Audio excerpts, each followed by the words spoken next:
Hey everybody, today we're going to be reading The Best Mother's Day Ever. Did you know that this coming Sunday, May 10th, is Mother's Day? We're going to read this book to find out what our main character, Lucy, wants to give to her mom for Mother's Day.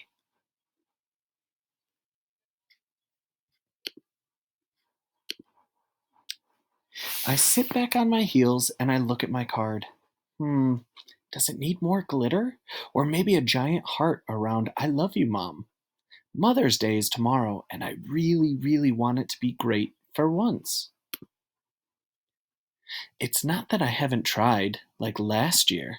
How was I supposed to know there was a bee inside that bunch of flowers I picked?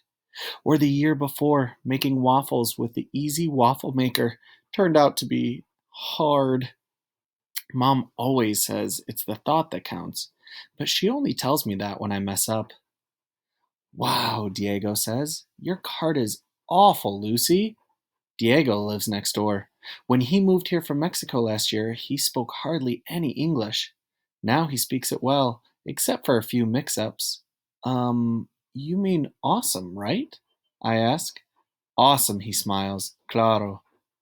Claro is Spanish for of course. When people move to America, they bring something that can't fit in a suitcase, their culture or way of life.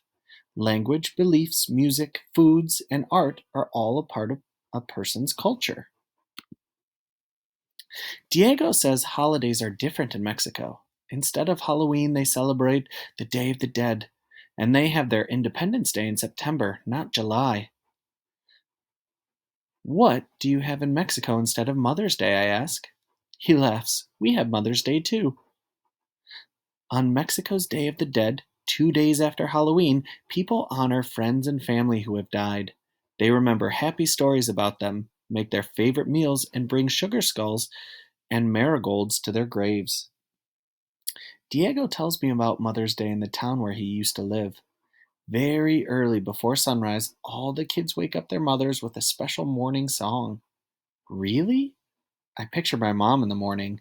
Do they like getting woken up so early? Claro! Then we cook a special breakfast. We do that too, I say. Breakfast in bed. Diego looks confused. You cook in bed? I laugh. No, you cook it in the kitchen, then you take it to your mom in bed. But why? I think about it. Then I shrug. I don't know, but it makes mothers happy. Later at home, I think more about the Mother's Day. Talking to Diego has given me an idea. My mom loves stuff from other countries movies, music, food. What if I give her a Mexican Mother's Day?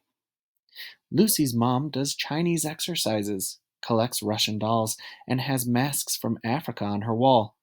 Look around your house and you'll probably find things from other countries too.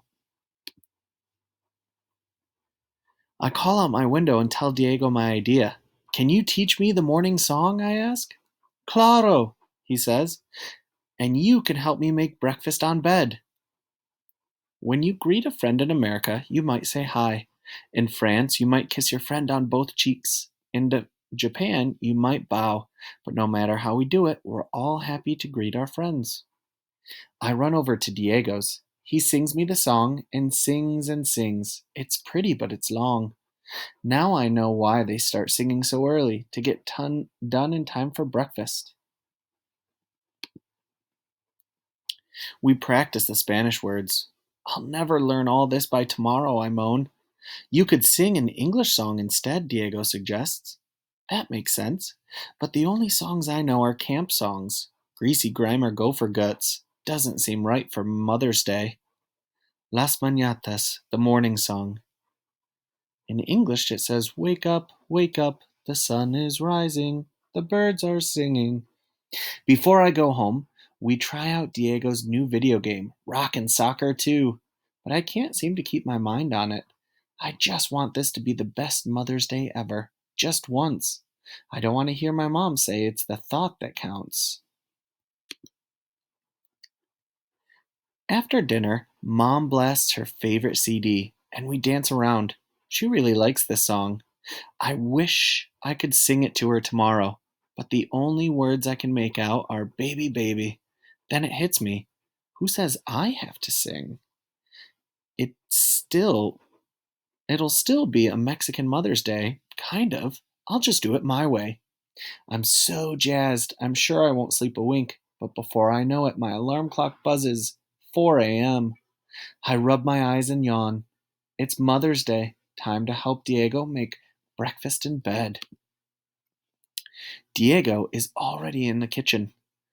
So, what does your mom like? I whisper. Scrambled eggs? Toast? Orange juice? Tamales, Diego said. Tamales? For breakfast? Claro, he says. In different countries, people eat different foods. Sometimes the way they eat is different too. They might use chopsticks or eat with their fingers, or only eat with their right hand. We mix the dough for the tamales. It's a lot like making cookies. I scoop the dough onto each corn husk. Then Diego folds up and ties it like a birthday present. This is fun. Diego takes out a pot and fills it with the tamales. He pours in a little water and puts the pot on the stove. Now what? I ask. Diego smiles. Now we wait for them to cook. While we're waiting, we play rockin' soccer with the sound off. Yummy smells float in from the kitchen. I look out the window. It's not so dark now. If we want to wake up Mom before sunrise, we'd better get moving. We slip in the back door. I grab Mom's boombox. Her favorite CD is still inside. Diego looks a little worried. Are you sure your mom will like this? Claro, I say. We tiptoe up the stairs and push open the bedroom door. I plug in the boombox, flip the power switch, and turn the volume up as high as it will go. Then I press play. Wah! I flip on the light. Uh-oh. Diego yanks the plug. I say, Happy Mother's Day? Mom points at us. Out. Now. I trail down the stairs. He stops short. What's that noise? I listen. It sounds like a smoke alarm, I say, and it's coming from your house. We stare at each other. The tamales! Before we reach his door, it flies open. Diego's father comes out carrying our pot. Smoke curls out of the top. We peek in. I don't know much about making tamales, but I'm pretty sure they're not supposed to smell like that. While Diego and I try to explain to his father that our mothers come into the yard. They do not look happy. I gulp. Maybe this would be a good time to go get those Mother's Day cards. Diego slumps in his chair. This is awesome, he groans. I know what he means. All I wanted was a Mother's Day where Mom would not say, it's the thought that counts. I think I got my wish. Seeing how mad she is, that's the last thing she'll say. But when our parents come inside together, they are laughing. A sunrise song, my mom says, with a boombox? Diego's father shakes his head. Kids, anywhere you go, they are all the same. They all laugh again. Our parents make us promise to get help the next time we try cooking tamales. Then Diego and I give our moms the cards we made. It's beautiful, Mom says and hugs me. Diego's mother says, Que bonita. I wanted to have a special Mother's Day, I say, but it didn't turn out quite the way we had hoped. Diego's mother smiles and pats my shoulder. In Mexico, we say, La intención es lo que cuenta. What does that mean? I ask. Diego says, It's the thought that counts. Diego and I look at each other and laugh. Mothers, I say. I guess anywhere you go, they're all the same. The end.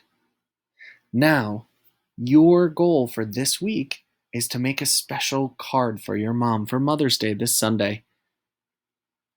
Make a card, make some sort of project, or you could write a poem. Can't wait to see what you do. Thanks. Bye, guys.